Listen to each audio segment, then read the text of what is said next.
Good morning, everybody. Happy Monday. Nice to see you all again. I hope you had a good weekend. Can't believe we're in week 3 of social distancing, but here we are. Hope it's all right for you guys and your families and everyone's doing okay. And don't forget to go outside, get some fresh air, exercise, things to keep you healthy, even if you can't be near people outside your house. Cool. We're going to get started. I'm going to start sharing my screen. I have a few updates to go through, and then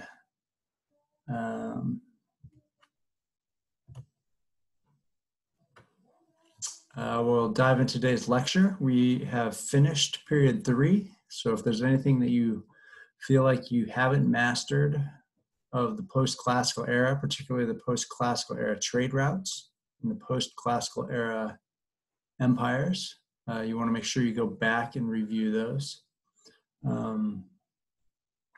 Yeah, we're not going to cover that stuff again. So it's time to know it, and if you don't know it, go back and study it.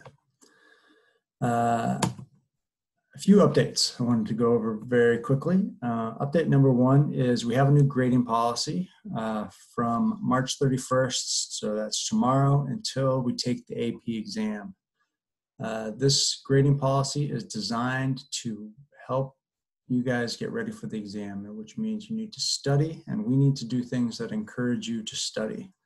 We've covered all the content already, and now it's just a question of memorizing it, having it at your fingertips, so you are ready for any question that comes your way. I'm going to switch views here. In Schoology, which seems to be crashing a lot today. All right, I think I have it here. Okay. This is our new grading policy. It's in Schoology, it's in the main folder, but the basic idea and the biggest change is here, that the oral drill attendance activity is now going to be graded for accuracy. We need you to be studying. We need you to memorize terms. We need to memorize dates so you know what is when, and we need you to be able to put big events in chronological order. If you get a short answer question or an LEQ, you need to know what the time period is. You need to know what happened during that time period, and timeline is a great way to do that. The oral drill you just did today, we're also wanting you to know your empires, know the key terms connected to those empires. So basically, oral drill is going to be graded for accuracy. We're going to give you 3 attempts. That allows you to, accidentally submit, although we're going to wean you off of 3 attempts soon. There's no reason you shouldn't get 100% by your 3rd attempt every single time. But it's a timed oral drill. We're going to take the average of your scores. So the better you do, the more you learn, the better score you'll get. And we're going to grade it as a classwork mastery grade. If you attempt it, you'll get a 55. If you don't even try it, you get a 0. Exit tickets will also be graded for accuracy and mastery. To get an 80 or above on the exit ticket, you have to have an answer that would earn the point. So I'm going to read it. I'm going to read your thesis. I'm going to say, does this thesis earn a point or not?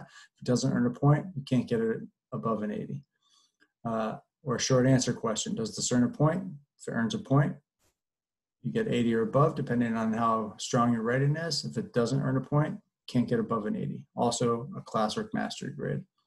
And then your homework grade is an easy 100% if you show up and do the work. So if you show up all 4 days, Monday through Thursday, you attempt all the assignments, you're going to get an easy 100%. Last thing we're going to do is we're going to look at your lecture notes maybe once or twice a week. Just make sure you did them. Make sure you put them into the Schoology folder so we can see them into the Schoology assignment, and we'll give you a homework grade or classwork grade on your lecture notes every now and again. So let me know if you have any questions about that. But again, the goal of this new policy is to push you guys to be studying. You only have one AP exam to take this spring, AP World History. So you should be studying it for it every single night. You should study your reference sheets. You should read the review chapters in the course reader. You should study your notebook. You took all those notes all year so you can study for the AP exam. So use your notebook. It's full of everything you need to pass the exam. And we're biased, obviously, because we're your AP World History teachers, but basically we think this should be your number one priority for the next 6 weeks.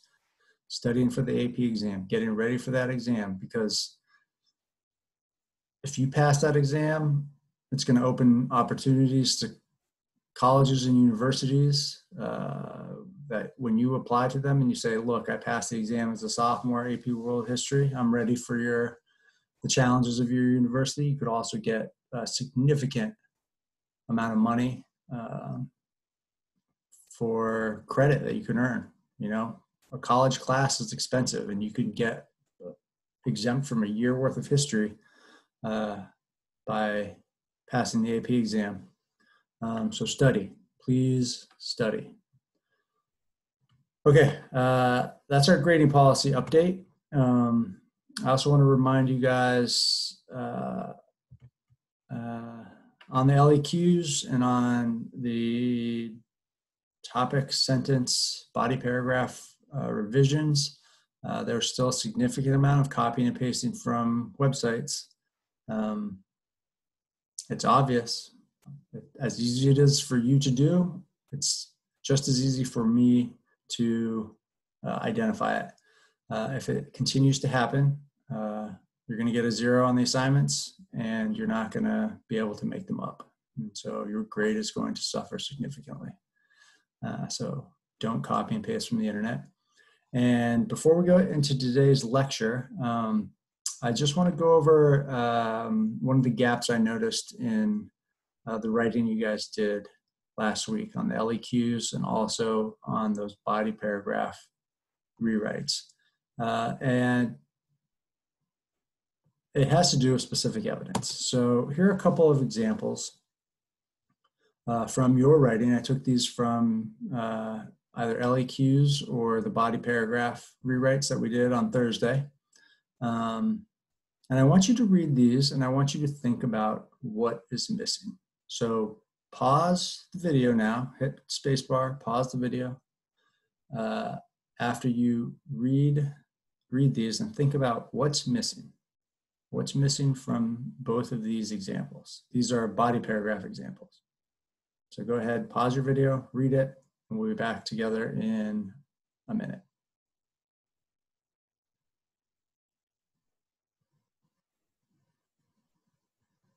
Okay, you pause the video, you turn the video back on. And what did you notice was missing from both of these? Trade occurred in the Indian Ocean, spread of religion. Various cultures and religions were communicating during this time. This allowed these different religions to interact. In the post-classical era, empires invested in trade. Empires traded in different trade networks, and the trade helped the empires get richer. So what's missing from both of these? I think if you read them carefully, you identify that they're missing specific evidence. So both of those examples lacked key terms. I've rewritten both of those here with obviously a lot more key terms. Religion spread through the Indian Ocean trade network. So name the trade network. Through the Silk Roads, I could have highlighted that as well. Islam, name the religion, was spread by who? Muslim merchants. From where to where? From the Middle East to East African Swahili city-states and to Southeast Asia, places like Indonesia. Another religion, Buddhism, also spread to China via trade. So there's a ton of key terms there that I threw in. Key terms can be as simple as just geography, naming from where to where things go, what direction things go, naming the trade routes. Similarly for the second one, in the post-classical era, empires invested in trade. That's our general statement, but then we zoom in and we say, look, the Mongols took controlled the Silk Roads. They passed the Yasa to protect traders. The Islamic caliphates also promoted trade through the Middle East, Indian Ocean, and Africa. And both the Mongols and the Islamic caliphates flourished economically because they invested in trade. So there's a lot of opportunity to include specific examples when you're writing. And anytime you write the word empire, you should name an empire. Anytime you write the word religion, you should name a religion. Just make that a habit and you'll do well on the exam. Okay, today we're going to do a lengthy, but I hope interesting, and I won't make it too long, lecture on period 4, state building in the modern era. So we're going to focus on the land empires of Asia and Europe during early modern era. So that's 1450 to 1750. And now that we're thinking about land empires and how important their militaries are, I have a quick joke for you. Are you ready for my joke? Okay. You may have heard this one before. Where do generals keep their armies? In their sleeves. I love that joke. All right, while you're chuckling, we're going to get started. We're going to start with thinking broadly about how empires legitimize and consolidate power. What does legitimize and consolidate mean? How do they get their power and how do they keep it? And you guys have been studying how empires legitimize and consolidate power since the beginning of last year, since pre-AP World History, since you were a class with Mr. Kennedy and Ms. Sullivan. And there are a lot of ways that empires maintain power and create power. One way that they do it is through religion, art, and monumental architecture. So we talked about this a lot with this idea of divine rule for many centuries. Emperors connected themselves to gods. Kings and all different kinds of empires across all different parts of the world thought of themselves as godlike, and that justified their power. They invested in monumental architecture to show that they had power. If you have resources to build a huge temple like that Aztec temple in the lower left picture, then it demonstrated that you were a powerful person if you could control labor and resources to build a temple like that. The Mandate of Heaven is also a great example of this connection between rulers and God or the heavens, and this idea of divine right in the picture here, which was embraced by Christian rulers, but also rulers throughout Afro-Eurasia in the ancient era. We've talked a lot about how strong rulers invest in monumental architecture. We have the Palace of Versailles here, built by Louis XIV, one of the most massive palaces in the world. It was a mile from the kitchen to his table. I think you remember this story. And the servants had to sprint the food from the kitchen to Louis XIV's table, and it had to stay hot. So you could imagine they had to get the fastest, I'm thinking 5-minute mile kind of people to run the food from the kitchen to the table. And the Taj Mahal, one of the most beautiful examples of Mughal architecture. So monumental architecture shows off wealth. It is something that attracts people to it. They say there's a pride inside the empire that, yes, our emperor built the Taj Mahal. Yes, our emperor built the palace. In some cases, you also see art as a way to demonstrate power. Art is used, royal portraits are used to show power, to show the wealth and the status of the people who are painted. Here we have the Qinglong Emperor on the left and Henry VIII on the right. So two great examples of rulers, and you can see the similarities in how they're dressed, the poses that they hold. So art and architecture are incredible ways for rulers to consolidate their power. The other way we talked about empires and rulers creating power, consolidating power is through differential treatment, treating different people inside of their empire differently. Great way. This is also could be wrapped up in this idea of kind of divide and conquer, differential treatment. We're going to promote some people, we're going to oppress other people. The next way that empires generally maintain and legitimize power is through their strong military and bureaucracy. So all the empires we're going to look at today had very strong militaries, and they all developed very sophisticated bureaucracies to govern the massive empires that they conquered. And last but not least, almost all empires use some kind of tax and tribute system.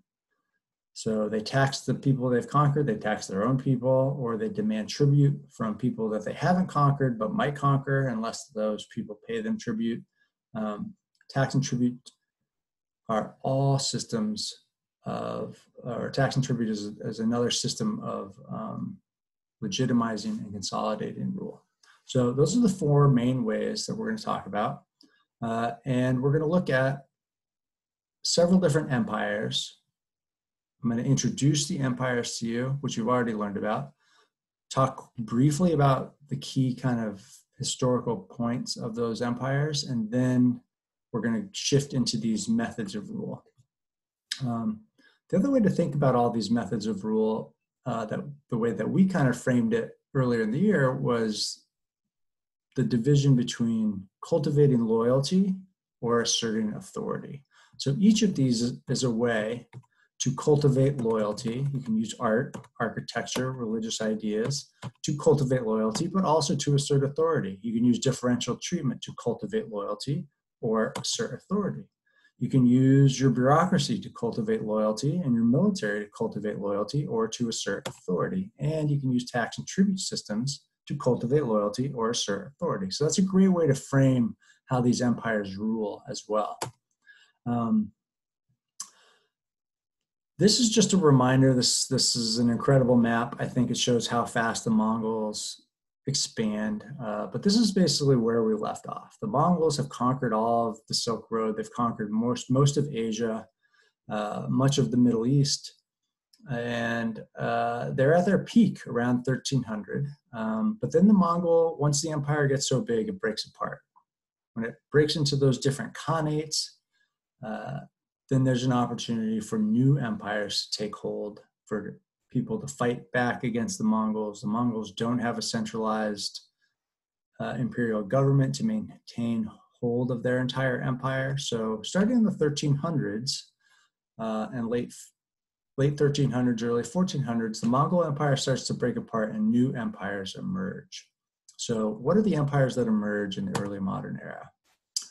The first three we're going to talk about are the Islamic gunpowder empires. The Islamic gunpowder empires refer to the Ottoman Empire, the Safavid Empire, and the Mughal Empire.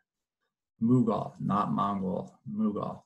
And what makes these empires gunpowder empires? They all utilize gunpowder weapons, so cannons and muskets. Those in the early modern era are the two gunpowder weapons that they take advantage of, cannons and muskets.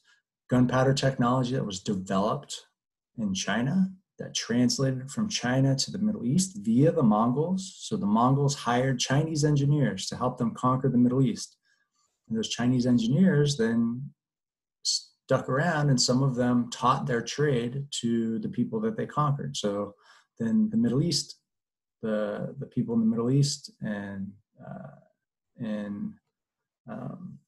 the Persia learn these technologies too, in part thanks to the Mongols.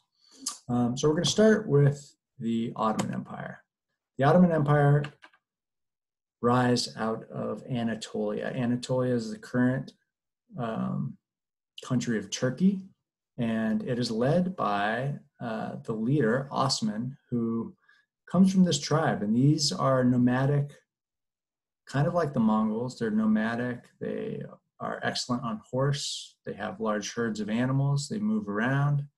But the Osmanis kind of started to conquer their neighbors, and they become the foundation of the Ottoman Empire.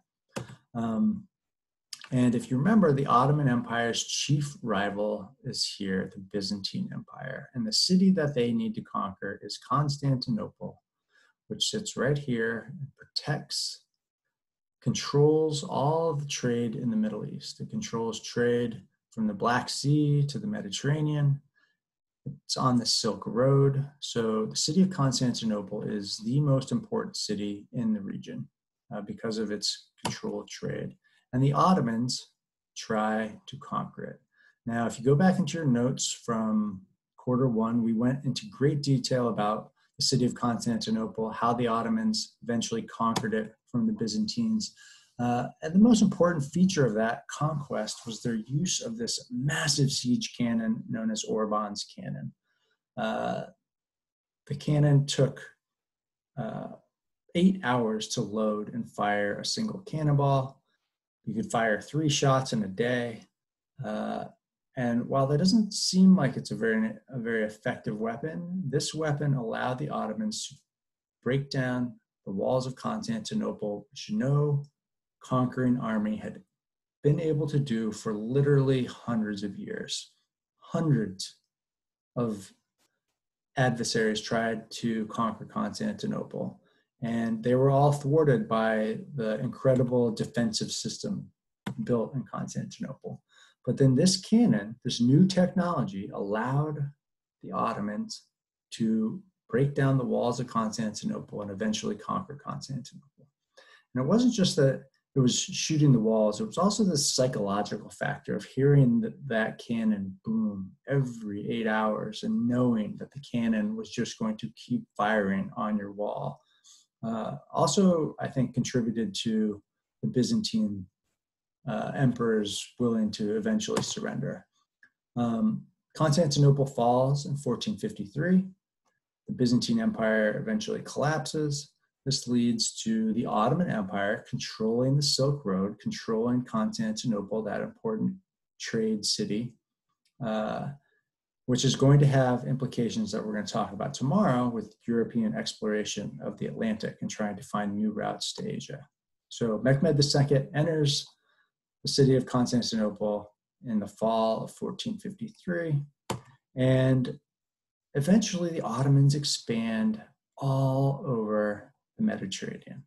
They conquer Constantinople here, but then they conquer all of southeastern Europe. So these are all Christians that they're conquering: Greeks, Macedonians, Yugoslavians, Albanians. All of this area is Christian.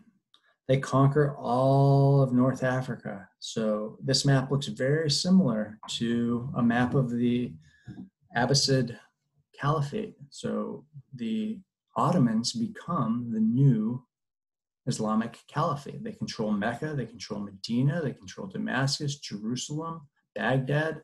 They control all of the Mediterranean, all of the territory that was once controlled by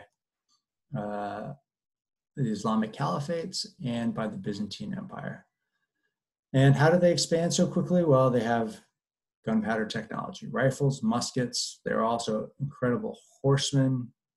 They have janissaries, the elite special forces of the Ottoman Empire that are some of the most notable warriors in world history for their success. So the Ottomans expand rapidly, and you see by 1520, they've basically conquered all of the Middle East, much of North Africa, and Southeast Europe. The other empire we want to talk about, the next gunpowder empire, is the Mughal Empire. The Mughals come out of Afghanistan, out of the area around Kabul. They come out of the mountains.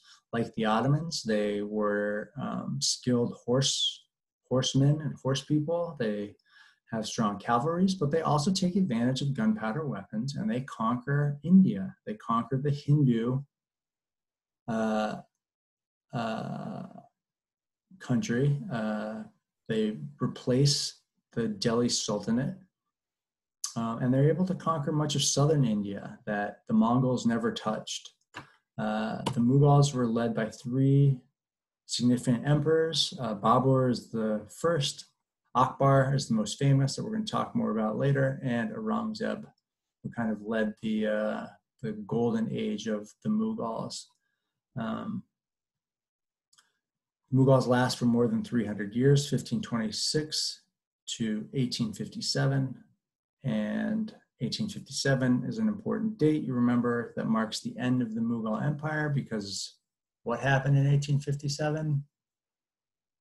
The Sepoy Rebellion, and the British defeat the Sepoys and take complete control of India, marking the end of the Mughals.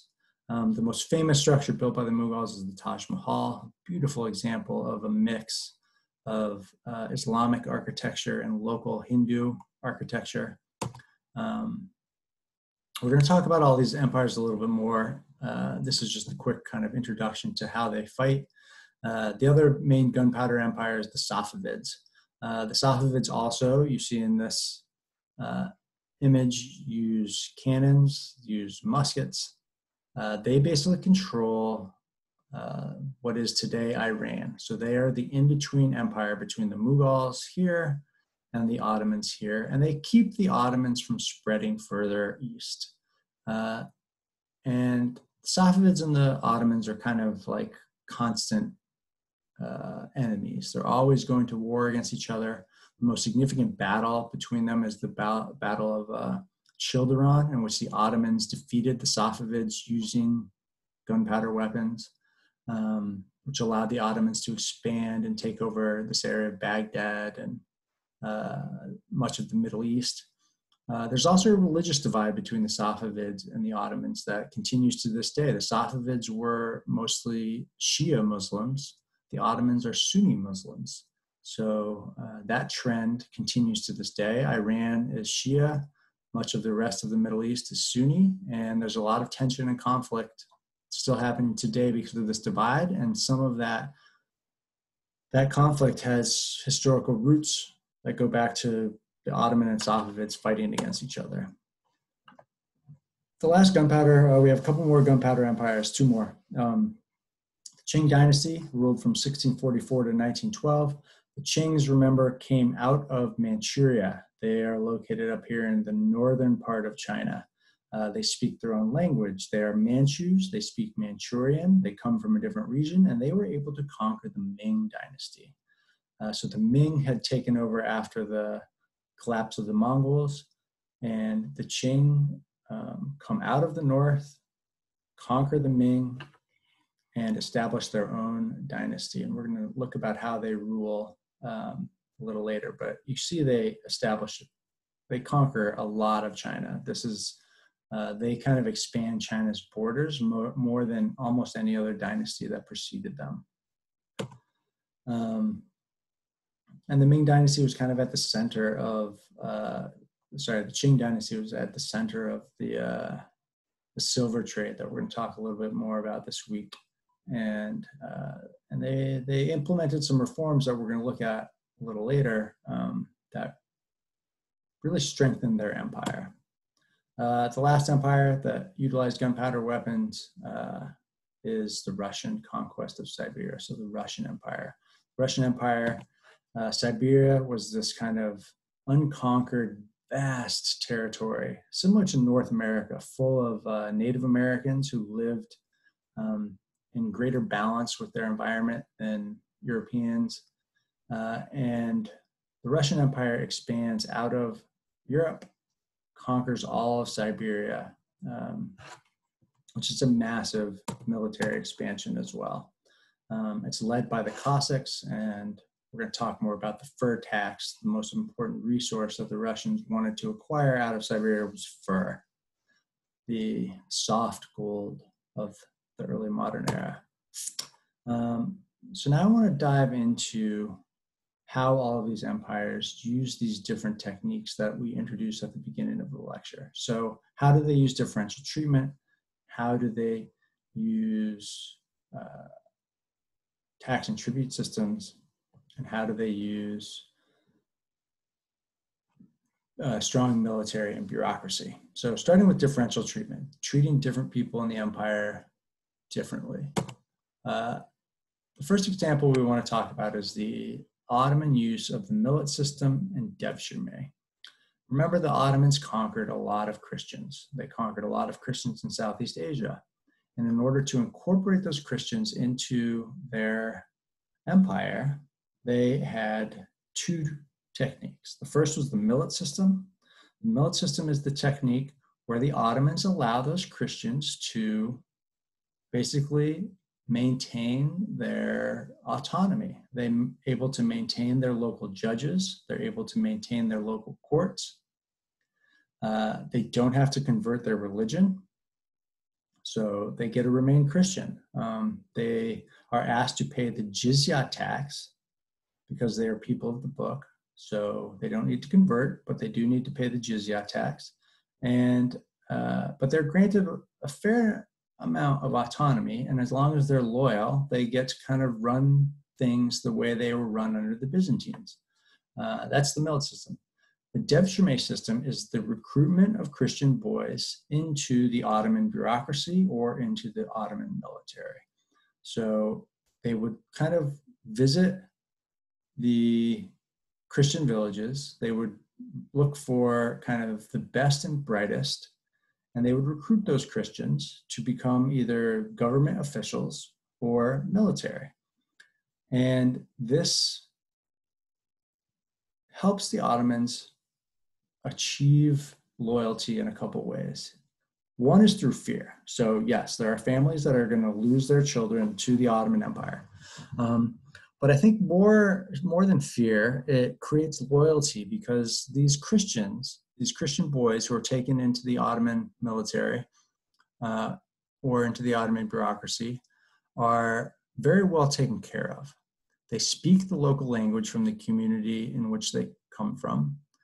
They then are able to help the Ottomans rule the territory or place that they come from. And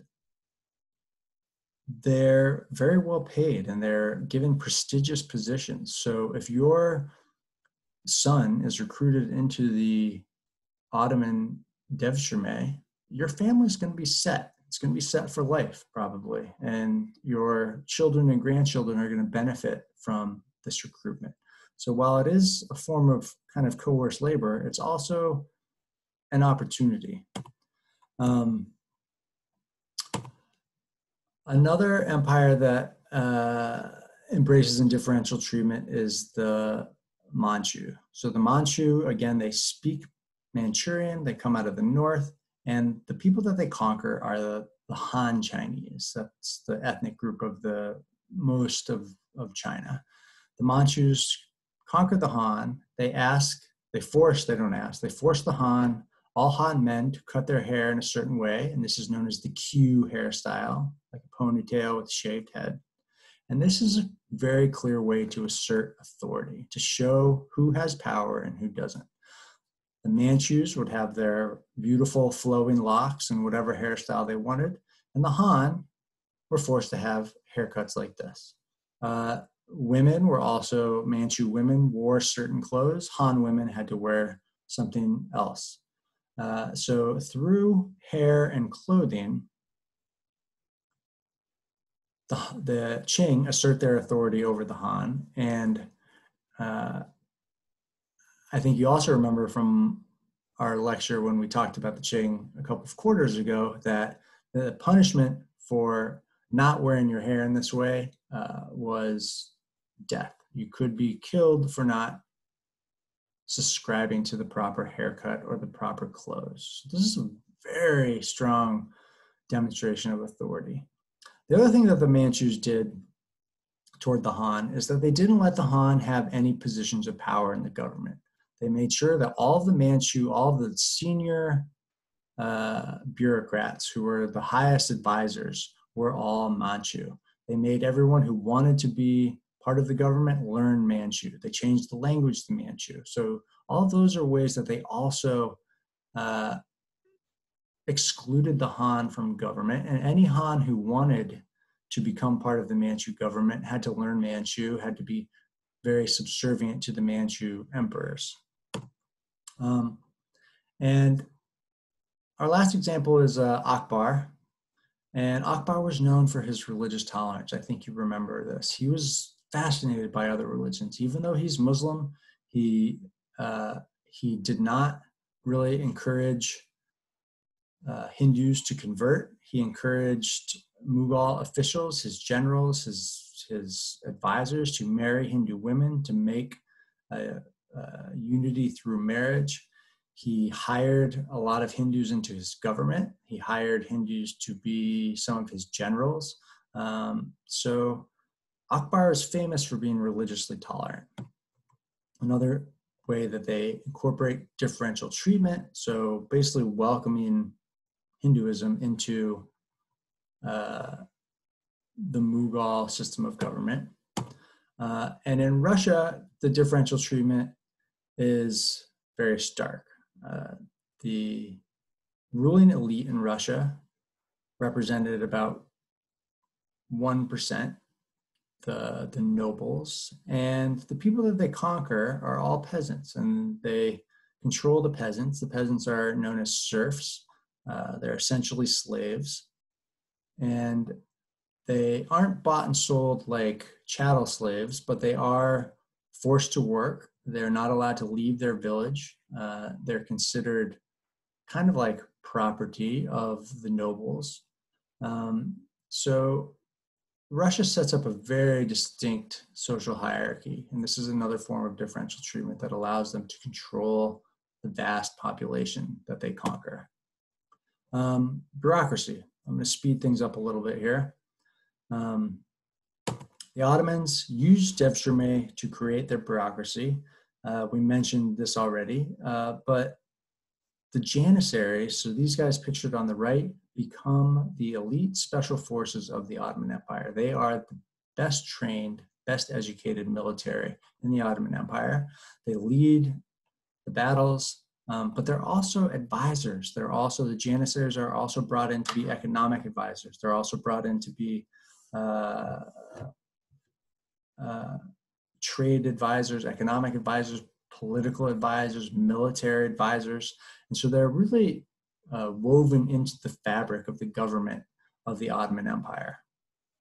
So the millet system and devshirme make up the Ottoman bureaucracy. In China, they continue to use, the Qing dynasty continues to use the civil service exam, which dates all the way back to the Han dynasty. So this is a very clear continuation of Chinese culture. But in the case of the Qing, the civil service exam, they really favored other Manchus. So they encouraged other Manchus. They wanted more Manchus in the Chinese bureaucracy. But that said, Han Chinese who did well in the civil service exam and learned Manchu could get very prominent positions in the Qing government. Another example of bureaucratic elite, we haven't talked much about Japan, but during this time, Japan establishes the salaried samurai. So the samurai become more like a national army loyal to the emperor rather than a local militia loyal to a local daimyo or a local lord. So the salaried samurai become much more part of the function of government than just as kind of a protection squad. Now they're collecting taxes, they're helping judge laws, they're doing a lot more to strengthen the government than they had in the past during the medieval period of Japan. And the last great example, this is also a great example of differential treatment, are the zamindars. The zamindars were tax collectors in the Mughal Empire. They were recruited by the Mughals, and they're almost always Hindu. And they asked these Hindus to be the ones to collect the taxes. And it's a position of privilege. It's a position of wealth. The zamindars do a great job of cultivating loyalty among Hindus to the Mughal Empire. They also do a good job of collecting taxes to enrich the Mughal Empire, and they do pretty well for themselves as those tax collectors. So it's a way to cultivate loyalty among Hindu elite. It's also a way to differentiate treatment. And the last examples we have here are the tax and tribute systems. All of these empires use some kind of form of tax and tribute. This is going to be a repeat of some things, but the Zamindar system is a tax system. It's the way the Mughals show that they have authority by hiring Hindus to tax the population, bring in revenues, and then they use those revenues for all kinds of government functions, for the military, for roads, for building beautiful palaces like the Taj Mahal. The most famous tax system in Russia is the fur tax. This was a tax that the Russians collected from the native Siberians. So these are people you can kind of think of like Native Americans who hunted, who did not farm intensively, and they were forced to pay a fur tax to the Russian Empire every year. They didn't pay, they were punished. And fur was one of the most valuable commodities in the world in the early modern period. Similar to gold, similar to spices, fur was extremely valuable. It was used throughout Europe and the United States for clothes, for hats, obviously warm clothes, but fur was a lucrative commodity known as soft gold. The millet system and devshirme and jizya tax are all also forms of tribute. Devshirme is a tribute. It's taking Christians from their homes as a form of tribute and giving them over to the Ottoman Empire. The jizya tax that the Christians and Jewish people paid to the Ottomans who conquered them is also a form of tax. They didn't have to convert, but in exchange for not being forced to convert, they must pay the jizya tax. And that is all. I know that was a ton of information. So I encourage you to go back, listen to this again. Everything you need to answer the short answer, I've gone over. Everything is there. The short answer has 3 parts. You can look at it quickly.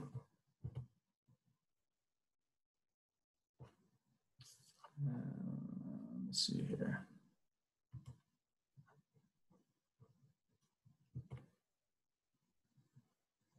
Schoology is working. Okay. So, short answer, describe one way in which the practices seen in the image above facilitated growth of the Ottoman. Explain how another state used contributions of different religious or ethnic groups in a way similar to that shown in the image. Everything you need to answer all 3 of those is in the lecture I've just given. Go back, listen to it again, check your notes from last year. You've got this. Crush this exit ticket. I know you can do it. It's due tomorrow at 8:20. Adios. Sayonara. See you tomorrow.